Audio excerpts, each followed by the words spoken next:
2007行政長官選舉投票結束，現任行政長官曾蔭權高票當選連任。係啊，曾蔭權嘅得票咧仲多過提名票㗎。交俾姚建文講下投票嘅經過啦。行政長官選舉投票結束，曾蔭權喺高民望、高提名同埋高得票之下成功連任，以649票順利當選。而對手梁家傑咧就得到123票落敗。以有效嘅選票去計算，曾蔭權嘅得票率達到84%。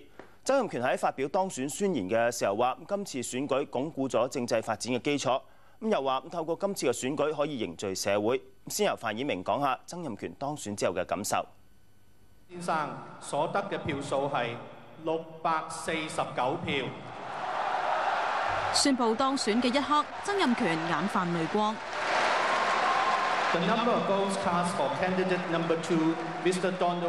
再三向支持者鞠躬致謝。2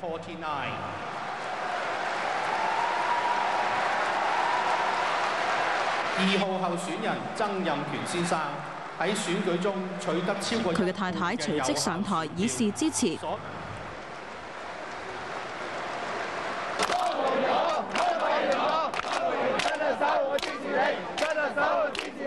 在場人士拍手歡呼。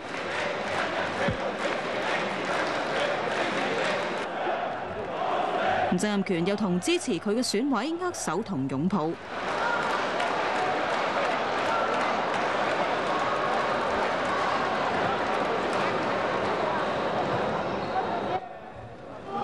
又同支持佢嘅政黨，包括自由黨選委影相。我自己係有少少百感交集嘅。我一直都好相信參選嘅目標唔係為咗製造階級矛盾、分化社會，反而係通過選舉俾不同政見交鋒，最終係消解矛盾。展望未來嘅施政，佢話推動普選同維持繁榮穩定同樣重要。咁承諾就普選達成終極方案。曾蔭權又認為今次推進咗香港嘅選舉文化，奠定咗日後政制發展嘅基石。同梁家傑先生做政綱嘅比拼，參加論壇、參加辯論、造勢大會，各項嘅活動都係作為我哋整個民主發展過程裏邊創下新嘅模範，亦都係我哋整個政制發展過程一種基建。不過我只係一樣嘢好清楚知道，我會做好呢份工。亞洲電視記者范以明報導。今次曾蔭權係以649票順利當選，以有效嘅選票去計算，得票率達到84%。鄧俊輝報導。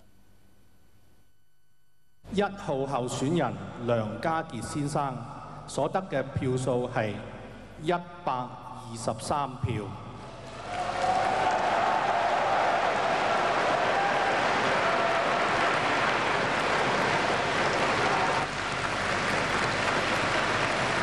2號候選人曾蔭權先生所得嘅票數係649票。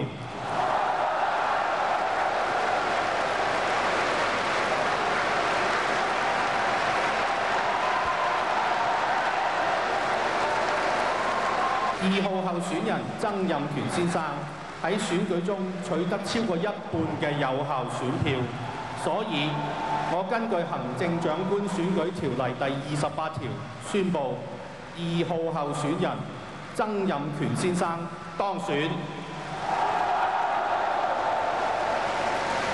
曾蔭權同梁家傑握手。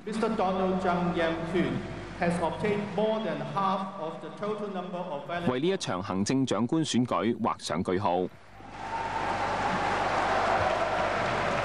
772張有效選票中，曾蔭權得票649票，得票率84%。票數較報名嘅時候取得嘅提名多8票。梁家傑就只得123票，較報名時攞到嘅提名少咗9票。加上佢今次有投票，即係佢合共失去咗10票。點票喺投票結束之後，大約20分鐘開始，用咗25分鐘就點完。亞洲電視記者鄧俊輝報道。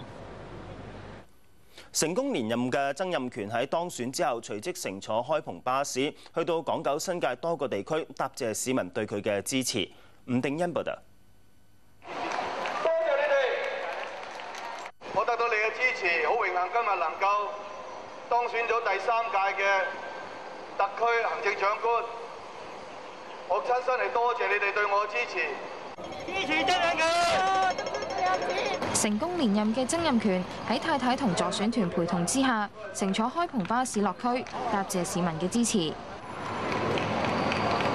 佢先到荃灣，再到尖沙咀廣東道、旺角同觀塘向市民致意，之後經東隧到達銅鑼灣，最後返港灣中心嘅競選辦公室。佢沿途向市民揮手，衷心多謝你哋。市民亦都拍掌表示歡迎，戥佢高興咯。我覺得佢喺整個過程表現，我覺得係滿分。我諗教育嗰度要希望搞好啲，因為都呢幾年都有變化啊嘛。曾蔭權亦都再次重申會履行佢嘅競選承諾。我一定會鼓起咗一切嘅熱氣，一氣嘅熱誠。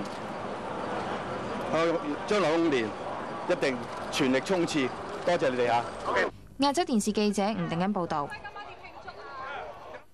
多個界別嘅選委都期望新一屆嘅行政長官，除咗有領導香港嘅能力之外，亦希望改善民生、經濟同埋社會矛盾等問題。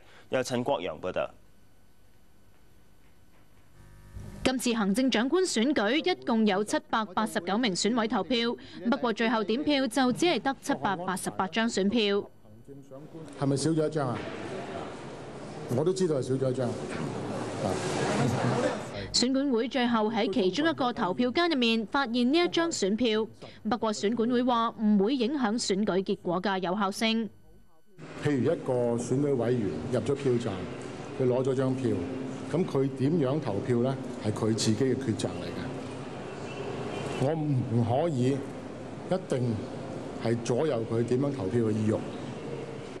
選管會最後點算咗788張選票，咁當中11張未經填劃，亦都即係白票。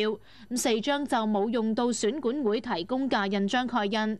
例如係用咗原子筆喺張選票上邊打咗個交叉，亦都有一張選票冇明確表達到投票嘅選擇。呢16張選票都被界定為無效。另外有選委投票俾曾蔭權，但係就將印章蓋咗喺圓圈外面。選舉主任認為選民嘅意向清晰，裁定呢一張選票有效。選管會至今一共收到11宗有關選舉嘅投訴。政制事務局局長林瑞麟亦都嚟到票站巡視，佢話2名行政長官候選人嘅選舉工程透明度高。林瑞麟又話香港係時候揾出普選嘅答案，策法會亦都會喺年中總結諮詢，並且會向政府同埋中央提交報告。自我哋1985年開始喺立法機關咧係有呢個選舉咧，已經20多年。咁而家咧係時間為香港社會咧就普選呢個議題咧尋找一套嘅答案。政制事務局喺選舉之後會繼續推動普選嘅討論。亞洲電視記者李嘉怡報道。有關行政長官選舉嘅報導到呢度，交翻俾2位。好啊，唔該晒姚建文。咁剛才咧係由李嘉怡報道㗎。咁多個界別選委咧都期望新一屆嘅行政長官，除咗有領導香港能力之外，亦都希望改善民生、經濟同埋社會矛盾等嘅問題。由陳國陽報道。投票開始前，各個界別選委陸續抵達會場，包括多個政商界嘅代表。有選委話：今次嘅選舉結果反映曾蔭權獲得民意支持。基層嘅就業機會啊，仲唔係咁好啊，所以你話即係曾特首話令到所有冇錢啲人啊都有錢起嚟，呢啲我哋好啱聽咯。咁我希望未來嗰幾年嘅期望就係政府啊做得好啲，改善香港嘅經濟。我對於個選舉結果係十分之滿意，就係曾特首就係攞到超過佢提名人嘅票咧，呢樣嘢係反映咧就係香港嘅民意，即係大家睇香港嘅民意都係壓倒性曾蔭權贏嘅。